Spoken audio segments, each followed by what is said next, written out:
అంత లేదు. మరేంటి ఇంత అర్జెంట్గా రమ్మన్నావు? బ్రేకప్ చేసుకుందాం. ఏంటి జోకా? జోక్ లేసేంత టైం లేదు, నాకు ఓపిక కూడా లేదు.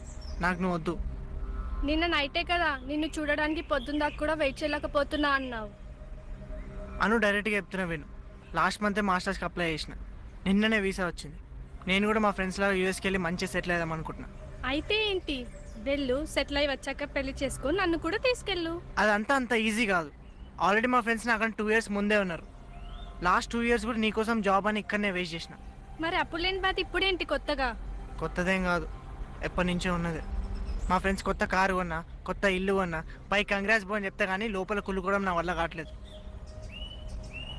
అయినా లైఫ్ కంటే నా కెరీర్ కంటే నువ్వే నాకు ఇంపార్టెంట్ అబద్ధాలు చెప్పడం కూడా నా వల్ల అవ్వట్లేదు. అంటే ఎన్ని రోజులు నాకు చెప్పిందంత అబద్ధాలా? చెప్పిందే కాదు, చూపించింది కూడా అబద్ధమే. అంటే నాకు కూడా ఎవరో ఒకరు కావాలి కదా టైంపాస్కి. హర్షిత్, నాకు నీ మీద ఎప్పుడు కోపం రాలేదు, కానీ ఫస్ట్ టైం నేను చూస్తుంటే అసహ్యం వేస్తుంది. చేసినాలే కానీ ఇప్పుడు నేను మోసం చేసిన అని చెప్పి నువ్వు సూసైడ్లు వేసుకొని నా కెరీర్ నాశనం చేయకు. కలిసి ఉన్న రోజు ఇద్దరం ఎంజాయ్ చేసినాం, తర్వాత వచ్చేవాడికి ఎక్స్పీరియన్స్ లా ఉంటుంది కదా. నువ్వు నన్ను వదిలేస్తే కాదు, ఇప్పటికిప్పుడు నువ్వు చచ్చిపోయినా నీ కోసం నేను ఏడవను. నీలాంటి ఎదవ కోసం ఏడ్చి ఇంకా నేను దిగజారలేను. లైఫ్లో నువ్వు నాకు కనిపించకు. సర్లే, నా గురించి ఎక్కువ ఆలోచించి హెల్త్ పాడు చేసుకోకు. అందరు నీలాగా నటించలేరు కదా, ఆల్రెడీ చంపేశావు, పాడైపోయేదేముంది.